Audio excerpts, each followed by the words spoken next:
Wynonna Judd wishes Bond with Mom was like their music, but there was a lot of dysfunction, editors note. This story discusses suicide and sexual assault.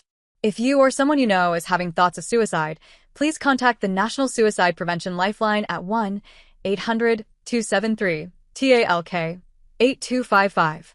The National Sexual Assault Hotline is 1-800-656-4673. Wynonna and Ashley Judd admitted in a new docuseries they had a complicated relationship with their late mom, Naomi Judd, who also dealt with her own trauma on her road to success. In the A&E docuseries The Judd Family, Truth Be Told, the sisters opened up in the first 3 episodes about growing up with a young mom, the abuse they experienced from one of their mother's exes when they were children, leaving Los Angeles behind to move home to Kentucky, and how Wynonna and Naomi found and dealt with superstardom in country music. I've loved her more than I've loved myself, but Mother was both in love with me and terrified of me because I represented what she didn't know and couldn't control, Wynonna said at the beginning of the docuseries. Wynonna said she believes her mother's suicide was partly to blame on generational trauma her mother experienced. One of the reasons I have decided that Mom left this world is because of trauma, generational trauma, family stuff that never got healed or fixed, Wynonna said in the first episode of the show. Growing up, Naomi Judd had a judgmental mother. Her younger brother died of Hodgkin lymphoma as a child, and she was a teen mom when she gave birth to Wynonna. Wynonna called the closeness with her mother a blessing and a burden because she felt responsible for making her feel better. As a child, she did not get what she needed, Wynonna said. That is a fact. But she admitted that she was not allowed to be a child growing up. I was the adult, Wynonna said of her relationship with her mother. Ashley added that their mother lived with a constellation of her sufferings that spiraled into severe depression before her death. Wynonna said, from a young age, Naomi was always looking for approval from her own mother, who judged her for loving an audience as a kid, which Ashley said continued into her professional music career. It wasn't about ego and grandiosity and self-importance, Ashley revealed. It was actually something much more humble than that. It was about basic self-worth. Naomi died by suicide in April 2022. After splitting from their father, their mother met a man who Wynonna described as creepy, Ashley and Wynonna said.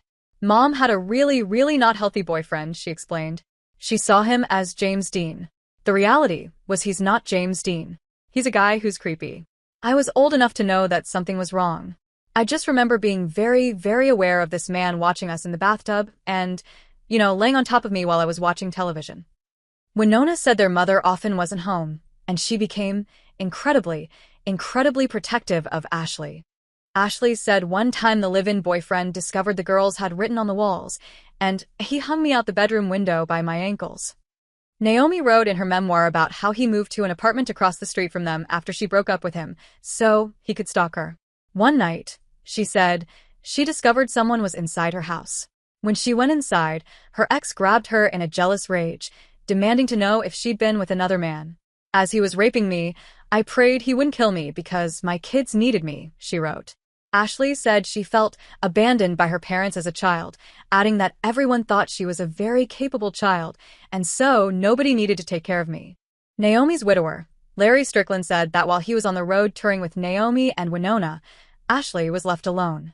Ashley, I'm sure, felt left behind. She suffered because of that. It changed her, Strickland said in the docuseries.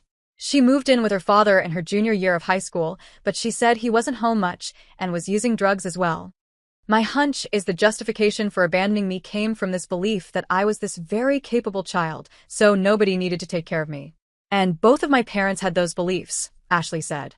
She also remembered dealing with chickenpox by herself in a motel room when she was a young girl. Mom was working and then going out at night, so I was in this strange place with the chickenpox. I just slept all the time, Ashley said. Naomi had moved with the girls back to Kentucky at that time, but she was still struggling with 9-to-5 jobs before she and Wynonna found musical success. That was a bout of childhood depression, Ashley said, referring to a disease she would continue to battle, much of the time unnoticed. I would just watch the commercials and get out the cleaning products that WER.